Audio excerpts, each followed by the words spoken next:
que meu anjo da guarda não aparece para mim, mesmo quando eu peço? Eu gostaria de conversar com ele frente a frente.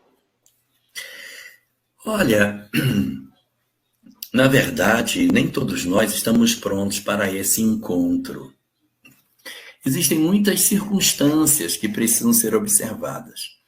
Primeira delas é que nós temos uma tendência de achar que o nosso anjo guardião é um espírito a nosso dispor, que ele é uma pessoa isolada, sozinha, que nos acompanha. E não é isso que a literatura espírita nos diz.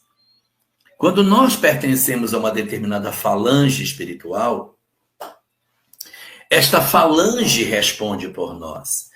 E existe um que tem uma relação mais direta, mas nós não temos um espírito que é uma sombra que nos segue. Então, digamos, vou trazer aqui novamente a obra Memórias de um Suicida.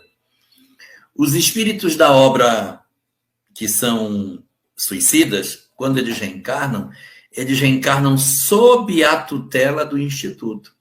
Suas encarnações serão tuteladas pelo Instituto. Cadê o anjo guardião deles?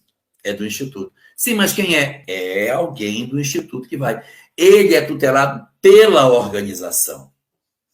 Eu queria ver o meu anjo guardião frente a frente. Meu anjo guardião não é um espírito isolado. Ele é um integrante de uma falange, de um grupo de espíritos que tem coletivamente responsabilidade sobre vários. Então, é assim, não é um para um, são vários para vários. Então, eu tenho uma falange que toma conta de um grupo de encarnados. Agora, cada encarnado tem uma pessoa mais particularmente ligada a eles. Mas o nosso espírito benfeitor, o nosso anjo guardião, ele não foi tirado numa roleta. Ele participa de uma equipe, de uma família espiritual, ao qual nós também pertencemos. Ele está vinculado à nossa própria história. Então, esse é um primeiro ponto. O segundo ponto importante é que os nossos espíritos benfeitores, nem sempre eles se apresentam para nós, porque, de repente, o ideal é que nós nos defrontemos com as nossas próprias dificuldades, sem a sensação de que eles estão a nosso dispor a hora que nós quisermos. Muitas vezes, o silêncio, a não presença, a não manifestação deles, são tudo que nós precisamos para que a gente realize o trabalho de mudança. Eu vou contar aqui um caso do livro Memórias de um Suicida para ajudar.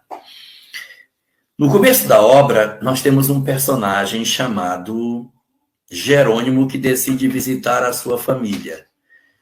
Os mentores insistem que ele não vá, dizendo que ele não está preparado para ir. Ele insiste, vai. Os mentores vão com ele. Quando ele chega lá, ele surta quando ele vê a família, toda desestruturada por conta do suicídio dele, fica completamente desorientado e os mentores o acolhem, senão chega para você, e aí restringem o livre-arbítrio dele e o levam de volta para a colônia para iniciar um tratamento muito mais sério do que o que estava sendo feito, porque ele fica completamente perturbado. Ok? Foi visitar a família, perturbou-se, os mentores foram junto, seguraram e levaram de volta. Capítulos à frente, Camilo recebe a concessão de ir sozinho visitar seu lar. Diferença da situação.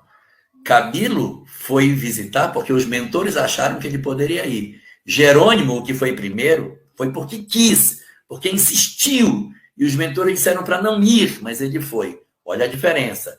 Um insistiu para ir sem ter condição e o outro foi concedida a ele a condição para ir. Viram a diferença? Camilo vai. Quando Camilo chega lá, que ele entra na casa que era dele, Camilo também surta. Lembra do suicídio, das suas dores, fica completamente desarvorado e clama pelos mentores: socorro, socorro! Ninguém aparece. Ninguém aparece. E ele, desesperado, pedindo por socorro, aí aparece 2 espíritos. Graças a Deus. Graças a Deus, me levem daqui, me levem daqui.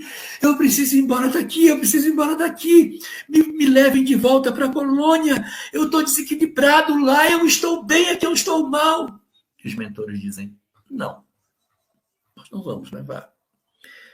Você vai enfrentar as suas dificuldades e vai ter que encarar frente a frente o desafio que você está vivendo. Nós não vamos levar você. Ele implora para ir embora. Não, nós vamos levar você lá para fora, vamos conversar com você lá fora, mas o desafio é seu. E você vai enfrentar sozinho. Nós viemos aqui para lhe dar um amparo, para lhe dar força, mas volte para lá. O campo de luta é seu. Viram a diferença? Os mentores praticamente cuidaram como uma criança que você tira o livre-arbítrio e leva. No segundo, não vamos levar. Enfrente seus desafios. Então, às vezes, a gente quer ver o mentor e o mentor diz, não.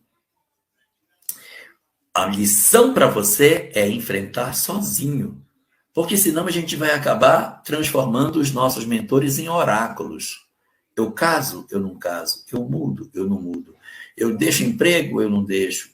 Eu faço isso, eu faço aquilo. E o homem tem que viver a vida por si. Ele tem a bússola do evangelho e ele deve guiar-se por isso.